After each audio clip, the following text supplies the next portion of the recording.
Welcome to another episode of Voices from the Heart of Africa, where we explore the rich tapestry of African stories, languages, and philosophies. Today, we're diving into a remarkable book titled Mmebusem, which beautifully encapsulates the wisdom of the Akan culture through proverbs. These aren't just clever sayings, they carry deep insights into life, morality, and ethics. That's right. Proverbs are vital in African cultures, and the Twi language is no different. They offer a lens through which we can examine the values and narratives of the Akan people. Let's unpack this a little. Absolutely. Proverbs in Twi reflect how the Akan people view life, death, creation, and even their understanding of the divine. They're a communal lifeline that preserves cultural memory while educating the young. For instance, being able to use the right proverb at the right time is seen as a mark of cultural finesse. That's fascinating. What I find particularly intriguing is how these proverbs are used daily. They enrich conversations, yielding wisdom with clarity that cuts right to the heart of issues. And this is where Mmebusem comes into play.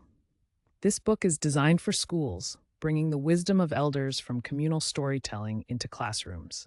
It's a bridge that connects the past to the present while preserving cultural contexts.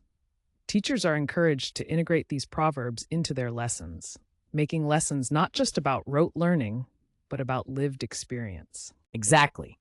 The book illustrates how proverbs can be practical examples for teaching grammar, syntax, and even local dialects, which vary across different Akan communities like Akwapem, Fante, and Suhum.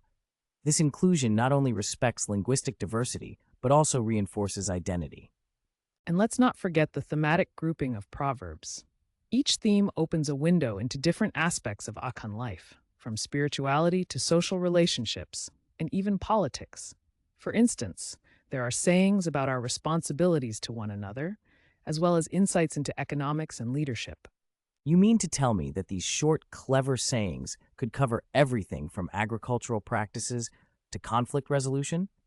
That's amazing. It seems like a cultural encyclopedia. Spot on. Proverbs not only reflect daily activities, but also moral choices and character formation. They prompt discussions about wisdom versus foolishness, prudence, and the essence of principled living. Now that brings us to an important point. How would these teachings compare to, say, other moral frameworks known globally? Do any of these proverbs have parallels with what we refer to in Western ethics, like the Ten Commandments? A thoughtful question. Many proverbs underscore similar moral philosophies, driving the point home that wisdom is universal. They encourage reflection and introspection about the choices we make in life and how these choices define our character. I like that. And how about the cultural significance of having such proverbs? How do they help us anchor ourselves in a rapidly changing world?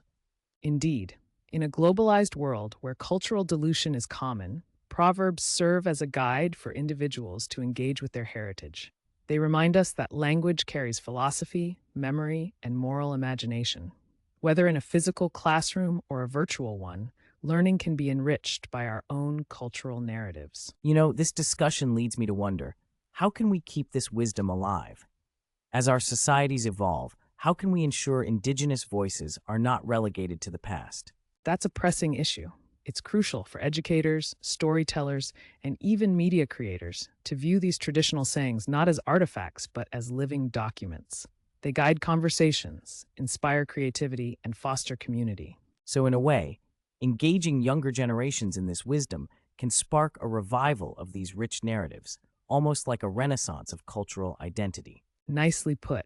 Before we wrap up, I encourage our listeners to ask an elder in their community about their favorite proverb and what it signifies. It's a wonderful way to connect with one's heritage and reflect on our values. Well said. Just think, sometimes one well-chosen proverb can communicate more wisdom, clarity, and grace than an entire lecture. It resonates deeply across generations. Thank you all for joining us today on Voices from the Heart of Africa. May our exploration inspire you to seek out those nuggets of wisdom in your own life and the lives of those around you. Absolutely. Until next time, keep listening, keep reflecting, and keep celebrating the richness of our cultures.